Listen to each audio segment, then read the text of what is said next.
It's been 6 days since the protesting farmers have been blocking the highways leading to Delhi. On Tuesday, some of the leaders from Kisan Sabha met the central government ministers, including the Agricultural Minister Narendra Singh Tomar, to see if there would possibly be a discussion. But from the side of the farmers, it was very clear that they were not open for negotiation. It was going to be a demand to repeal the 3 laws that were enacted. As of now, there also seems to be a lot of confusion as to why the farmers are asking for legalizing of MSP when it was not there at all previously, and also because APMCs have never proved to be entirely foolproof and an entirely smooth system of marketing. We met with Balbir Singh Rajewal, who also met the agricultural minister yesterday and walked out of the meeting. And we met with him to discuss what exactly the farmers are asking for, why are they asking for these laws to be repealed, and he explains to us the nature of their demand. We're right now with Balbir Singh Rajewal ji, and he's one of the founding members of the Bharatiya Kisan Union. And Balbir ji, मैं आपसे जानना चाह रही थी, और मैं पहले बताऊंगी मेरा हिंदी इतना अच्छा नहीं है तो मैं इंग्लिश और हिंदी में मिक्स करके बात करूंगी, ठीक है? सो you met the agricultural minister yesterday. थोड़ा आप मीटिंग के बारे में बताइए और फिर हम आएंगे about the bills itself. Meeting में हमारी शुरू से ये डिमांड रही है। पहले अक्टूबर में इन्होंने मीटिंग बुलाई जिसमें मंत्री जी गैर हाजिर रहे। मंत्री जी भेज दिए हम पंजाब के लोगों को इसके बारे में जानकारी देने के लिए। सेक्रेटरी एग्रीकल्चर रहे तो हम अंडर प्रोटेस्ट वॉकआउट कर गए। उस वक्त एक हम नोट उनको दे गए। फिर 13 नवंबर को फिर मीटिंग हुई, उसमें मंत्री जी हाजिर थे, तोमर जी और पीयूष गोयल जी और सोम प्रकाश जी, तो उनको एक नोट दे के गए। कल फिर वही मीटिंग थी। कल हमने कहा कि हमने ऑलरेडी 2 बार आपको लिख के हमारा जो केस है वो दे रखा है, आप बताइए आपका उसके बारे में क्या मत है, आपने क्या डिसाइड किया उसके। तो उन्होंने वो बार बार कह रहे थे इस पे डिस्कस करें। हमने कहा पहले उसके बारे में बताओ सही, क्या उसमें ठीक है क्या गलत है, क्या आप समझते हैं, आपका व्यू पॉइंट क्या है। तो वो इसको दोबारा इधर उधर की बातें करके टालने का उनका मन था। हम वहीं जितने हम अड़े रहे नहीं, वही बात हमें बताई जाए। तो फिर उन्होंने कहा ठीक है जी, हम फिर क्लॉज बाई क्लॉज इस पे डिबेट कर लें। मैंने कहा भी नहीं, डिबेट का तो सवाल नहीं। देखो ये अनकॉन्स्टिट्यूशनल है ये एक्ट, ये रद्द होना चाहिए। और एक बात और मैंने वहाँ भी उनको बोल दी कि बदकिस्मती ये है कि देश में हमारी सर्वोच्च अदालत का जो अक्स बन गया है, लोगों को का विश्वास उठ रहा है। जिस तरह से former chief justice of India ने राज्यसभा की सीट ले ली, उसने तो बिल्कुल बेड़ा गर्क कर दिया। जो थोड़ा बहुत विश्वास था वो नहीं रहा। वरना अगर ये सुप्रीम कोर्ट का विश्वास वो रहता या सुप्रीम कोर्ट इसका सुओ मोटो नोटिस ले लेती तो ये 2 दिन नहीं ठहरता था, आपके एक्ट जो थे ये रद्द हो जाते। आज क्योंकि सुप्रीम कोर्ट ने अपना रोल प्ले नहीं किया ठीक से, तो इसी वजह से ये इतना बड़ा आंदोलन करना पड़ रहा है। इतनी संख्या में किसानों को अलग अलग राज्यों से यहाँ दिल्ली को घेरना पड़ रहा है। तो फिर फिर उन्होंने मीटिंग के लिए कल के लिए टाइम दिया है कि 12 बजे कल। तो आपको क्या लगता है कल डिबेट होगा? Do you think they will concede to your demands? नहीं, मैं नहीं मानता, लेकिन डिबेट जो होगा मैं तो कॉन्स्टिट्यूशन पे डिबेट करूंगा। क्लॉज बाई क्लॉज डिबेट करने के कोई माने नहीं। अगर वो एक्ट ठीक ही नहीं, फिर क्यों why to waste time on clause by clause discussion. तो सीधा बात ये है कि agriculture is state subject, state list में बड़ा क्लियर है। तो and agriculture marketing is again state subject. इन्होंने कंकरेंट लिस्ट के 33 नंबर सीरियल से लेके ट्रेड एंड कॉमर्स को उस पे ये कानून बना दिया, जबकि किसान कभी ट्रेड तो करता ही नहीं, उसका व्यापार से तो कोई लेना देना नहीं, तो वो तो मार्केटिंग करता है अपनी फसल की। तो मैं सही समझ रही हूँ तो agriculture is from the time the land is cultivated till the harvest is produced and then it's taken to the mandi, वहाँ से it's traded by the middle person, middleman. हाँ, गवर्नमेंट प्रोक्योर करती है या कोई तीसरा परचेजर होता है। किसान तो अपनी फसल मार्केट करता है। Marketing is again A state subject, government of India can't interfere in it. तो उन्होंने ये ट्रेड एंड कॉमर्स का बहाना लेके ट्रेडर को बेनिफिट देने के लिए ये कानून बनाया है किसान को। और ये बहुत बड़ा एक पाप किया है कि एग्रीकल्चर एक पेशा है, इसको बदल के ट्रेड में शिफ्ट करने की एक साजिश है। तो इसके भी अलावा इन्होंने उसमें ये भी लिखा कि स्टेट उसके जो नई मंडी होगी उसमें कोई टैक्स, लेवी, सेस, ड्यूटी कोई नहीं लगा सकती। स्टेट का अधिकार है विद इन स्टेट टैक्सेस लगाना, तो वो भी स्टेट सब्जेक्ट है, उस पे उसकी भी वायलेशन हुई है। तो एक एक बात की इन्होंने, फिर ये कहते हैं जी कोर्ट में नहीं जा सकते, स्टेट का अधिकार है कि कोई भी उसकी स्टेट में केस चलते हैं किसी भी एक्ट के तहत, वो अप टू हाई कोर्ट वो लोगों को अधिकार दे सकते हैं कोर्ट में जाने का, सुप्रीम कोर्ट में नहीं तो ना सही।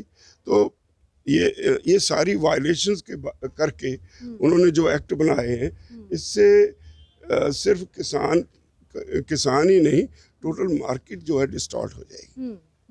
And these are the demands that you placed. आप हमें ज़रा बता सकते हैं कि can you just explain this to me, जैसे आप अभी किया, कि bit by bit कि आपका क्या demands है? Why do you think the government is misleading the farmers of हमारी India? डिमांड है ये जो कानून सरकार ने बनाया, the farmers produce trade and commerce promotion and facilitation act 2020, the farmers empowerment and protection agreement on price assurance and farm services act 2020, the essential commodities amendment act 2020, ये तीनों को रिपील किया जाए।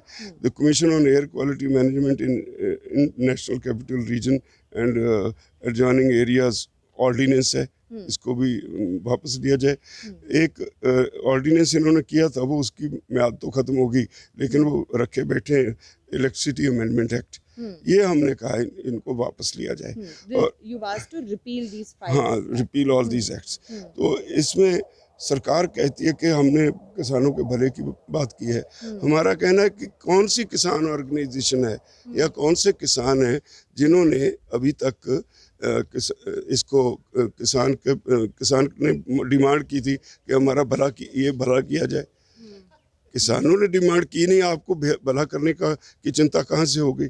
इससे भी आगे जो ये कहते हैं हमने वन नेशन वन मार्केट दे दी, ये भी झूठ बोलते हैं। इन रियल सेंस इन्होंने वन नेशन टू मार्केट्स बना दी। एक एपीएमसी एक्ट के अंडर मार्केट होगी, एक नए एक्ट के अंडर मार्केट होगी। In Punjab and Haryana we have one of the best marketing system in the world. और ये एक बात और ये कहते हैं कि 6% लोगों को एमएसपी का फ़ायदा होता है। एग्जैक्टली पंजाब और हरियाणा के लोग, वो देश के कुल किसानों का 6% बनते हैं, उनको एमएसपी का फ़ायदा होता है, क्योंकि बाकी कहीं भी इन्होंने मार्केटिंग सिस्टम ही डेवलप नहीं किया।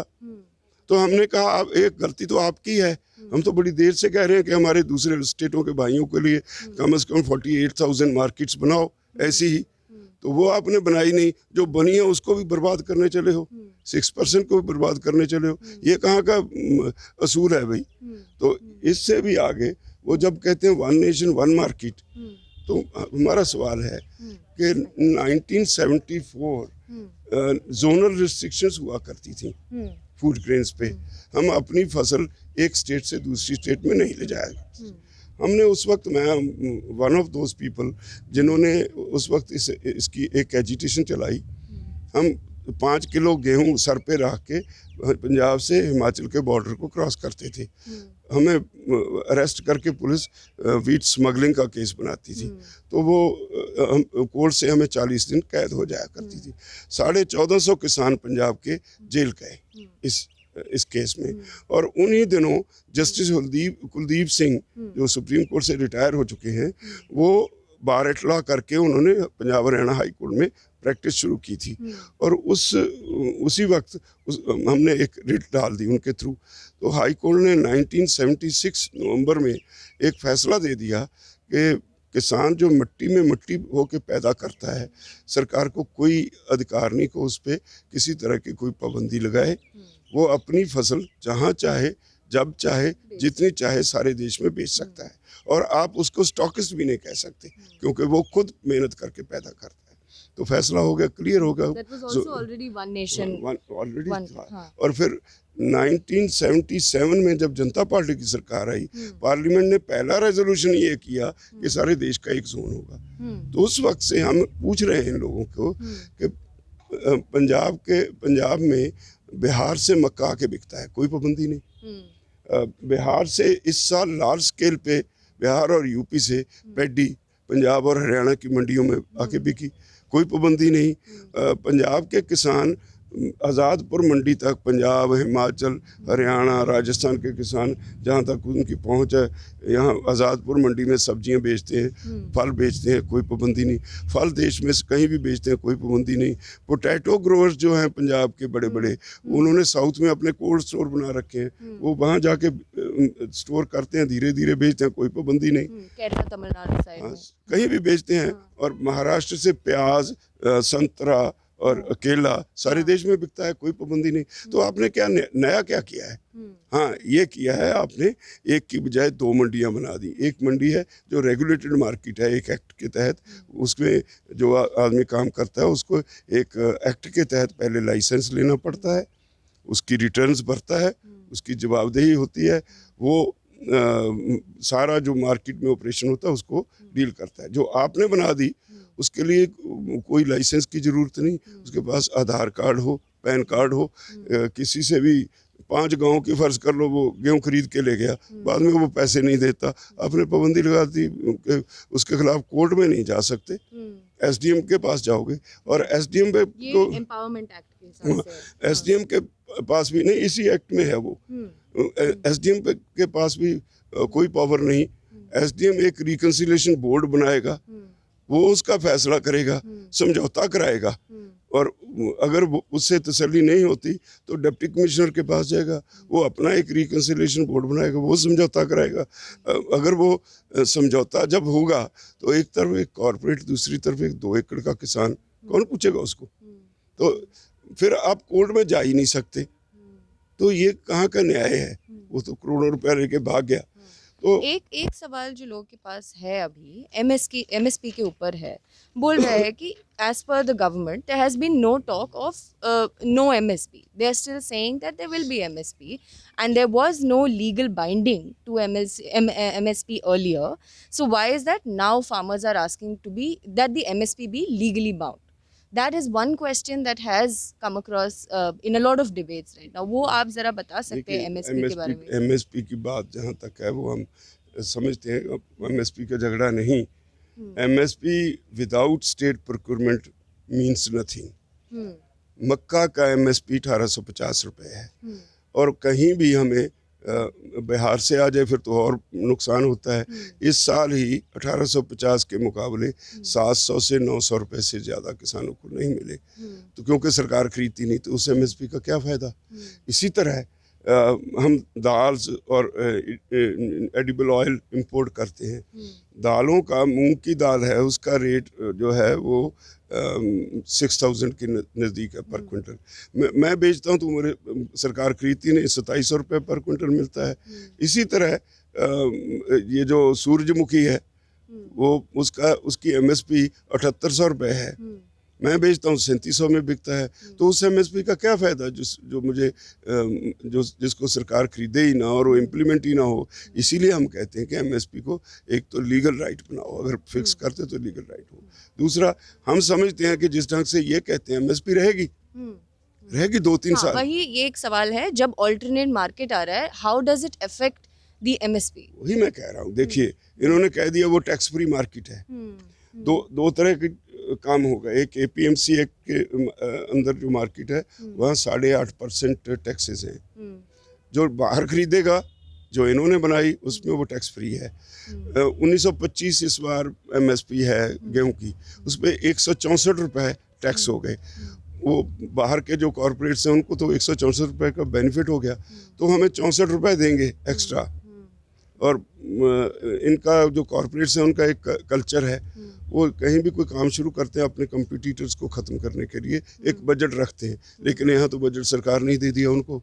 वो 64 रुपये एक्स्ट्रा देगा, हम उसके पास बेचेंगे। जो अंदर बैठा है एपीएमसी मार्केट में, वो वो चोलिया नहीं है, वो सर्विस प्रोवाइडर है। वो वेट कर रहा है कि मेरे पास आएगी गेहूं तब मुझे कमीशन मिलेगा। तो गेहूं बिक गई हमारी बाहर, 1 साल 2 साल मैक्सिमम 3 साल वेट करेगा। जब उसके पास माल नहीं जाएगा दुकान बंद कर जाएगा। जिस दिन दुकान बंद हो गई तो मल्टीनेशनल करते ही हैं, फिर वो अपनी मोनोपली हो गई तो अपनी मर्जी से खरीदते हैं। तो मैंने कहा कि इस वक्त बिहार में APMC एक्ट इन्होंने ख़त्म कर दिया। बिहार की ही मिसाल है, 1000 रुपये में पैडी पहुंच पंजाब में मिली। इसका मतलब वहाँ किसान को 700 से ज़्यादा तो मिला नहीं होगा। तो अगर इतना ही बढ़िया है ये कानून, बिहार में 2000-3000 रुपये क्यों ना मिले किसान को? वो 1000 रुपये में पहुंच क्यों देता है वहाँ पे पैडी? तो हो क्या रहा है कि ये भ्रम फैला रहे हैं। मैंने हमारे एक स्टेट लेवल की मीटिंग थी, चीफ मिनिस्टर को मैंने कहा कि सर इस बात को समझने की कोशिश करो। पंजाब वीट और पैडी 65,000 करोड़ की एक साल में बेचता है। अगर सरकार ना खरीदे, we have 130 lakh MT surplus wheat और 180 लाख टन सरप्लस पैडी है हमारे पास। और जब सरकार ने खरीदेगी तो बिहार से भी बुरी तरह से यहाँ प्राइसेस क्रैश करेंगी, क्योंकि इतनी बड़ी मिकदार छोटी सी स्टेट में। तो मान लो चलो आधा ही उड़ गया, 30,000 करोड़ हमारा गया।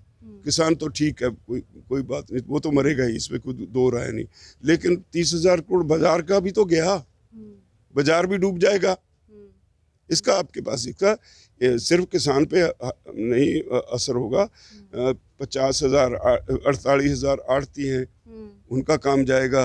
उनके पास अकाउंटेंट है कोई 50,000, उनका काम जाएगा। 4.5 लाख मजदूर हैं जो मंडी में काम करते हैं, उनका काम जाएगा। तो ये तो सारा ऑटोमेटिक सिस्टम लेके आ रहे हैं। तो इतने लोगों को अनएम्प्लॉयमेंट देने वाला कानून आप ला रहे हैं। saying it will have a ripple effect on multiple dimensions. और इससे बाजार डूब जाएगा। कितने लोगों को मारोगे आप? तो ये MSP का भी सरकार असली बात नहीं बताती, वो गुमराह कर रही है लोगों को। और जहाँ तक ये एक्ट्स का है, ये कहते हैं कॉन्ट्रैक्ट का तो हमें पहले से तजुर्बा है सारे देश में। हम गन्ना शुगर मिल्स को बेचते हैं, शुगर मिल्स के साथ हमारा कॉन्ट्रैक्ट होता है, उसको बॉन्ड बोलते हैं सादा लैंग्वेज में। यहाँ पंजाब में हमने गन्ना बॉन्ड करवा दिया, तो सभी शर्तें उसमें लिखी होती हैं। लेकिन बॉन्ड होने के बावजूद वो 2-2 साल हमें पैसे नहीं देते। एक्ट में है अगर 14 दिन ना दे पैसे तो फिर इंटरेस्ट देना पड़ता है। इंटरेस्ट तो छोड़ो, असली पैसे नहीं देते। तो उस कॉन्ट्रैक्ट को क्या करेंगे? इसी तरह ये हमारे पेप्सी पोटैटो खरीदती है, कई कंपनियां खरीदती हैं।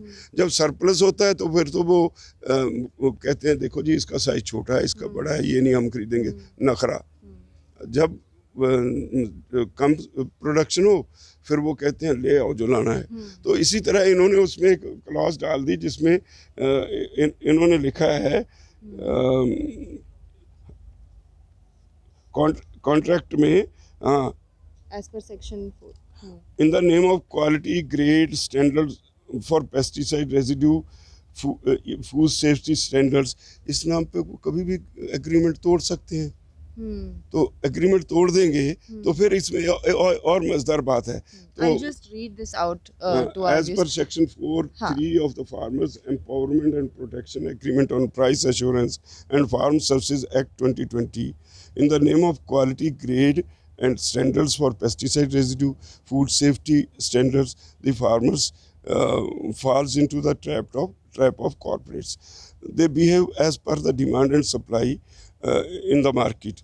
During surplus production, they exploit farmers. तो ये कैसे एक बहाना है उनको क्वालिटी के नाम पे भाग जाएंगे एग्रीमेंट से। उसमें पेस्टिसाइड रेजिड्यूज के नाम के बहुत से चीज़ें हैं जिसके नाम पे वो भाग जाएंगे। फिर उसके आगे एक और बात है, कॉन्ट्रैक्ट हो गया, उसने उसे फर्टिलाइज़र दे दिया, उसने पेस्टिसाइड इंसेक्टिसाइड दे दिए, उसे किसान को सीड दे दिया, उसको कुछ और पैसे दे दिए।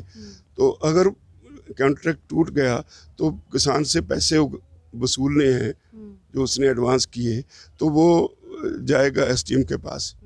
SDM जब उसकी डिग्री कर देगा तो इसमें एक तरफ तो in section 15 of this act it is stated that no action for recovery of any amount due in pursuance of an order passed under that section shall be initiated against the agricultural land of the farmer.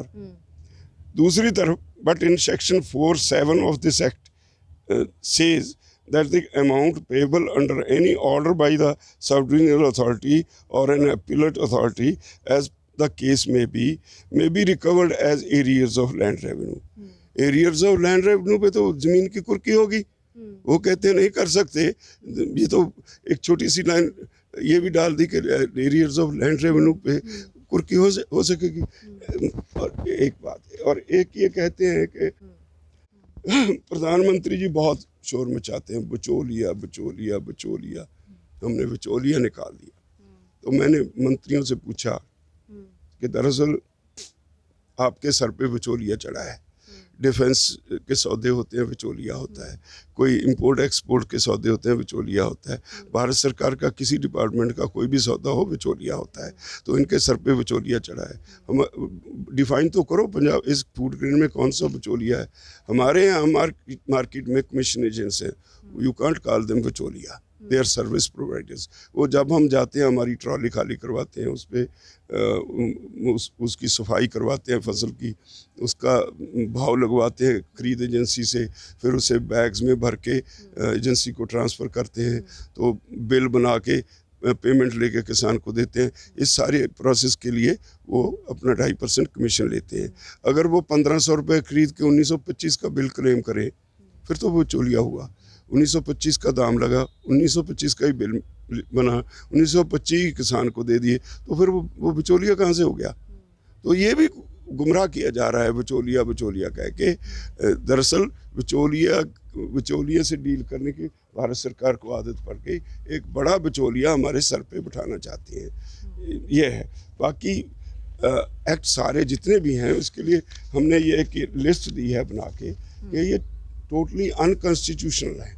So this is where you justify why it's unconstitutional. देखिए, in 7th schedule we have which is the state list.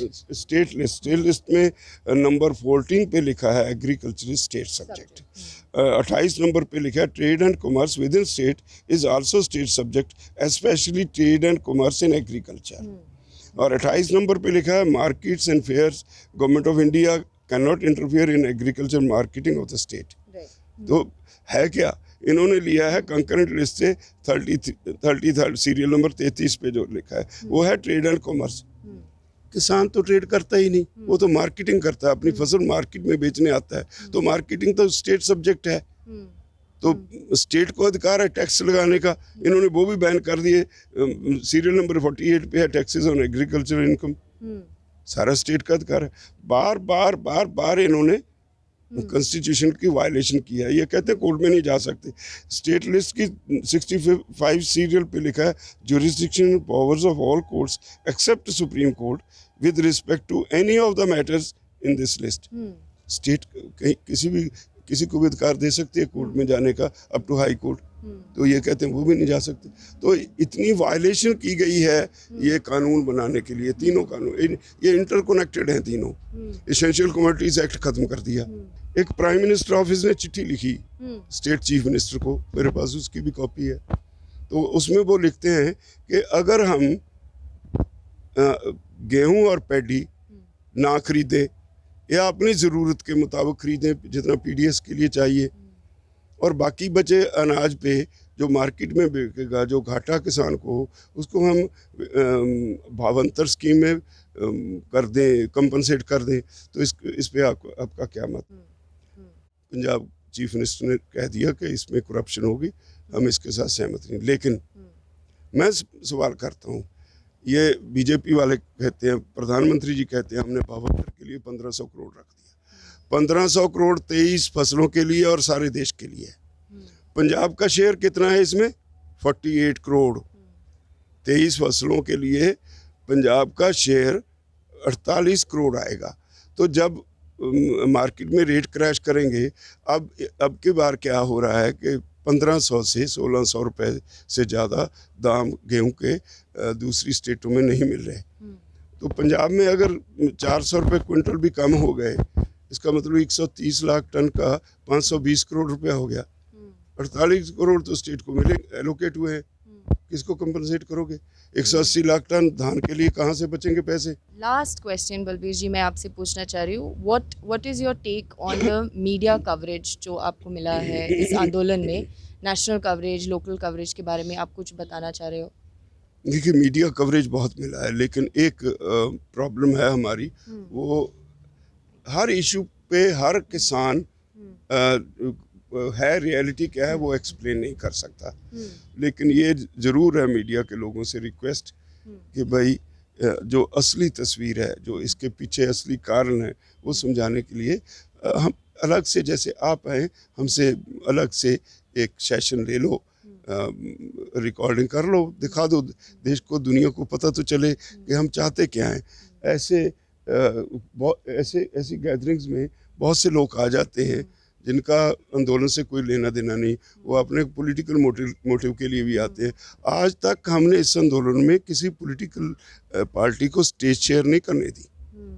ये कभी कह देते हैं, ये हमने कल पूछा, आप कहते हो कांग्रेसी हैं, तो हम आपसे लीडर्स मांग रहे थे कि हम आके स्टेज पर बात करेंगे? वो आते थे, लेकिन हमने अलाउ नहीं किया। हमने बाकायदा इट्स ए डिक्लेयर्ड पॉलिसी कि अगर किसी पार्टी ने सपोर्ट करना है तो वो अपना झंडा लेके ना आए, हमारे झंडे के बीच आके धन्यवाद, और स्टेज पे टाइम नहीं मिलेगा वापस चला जाए।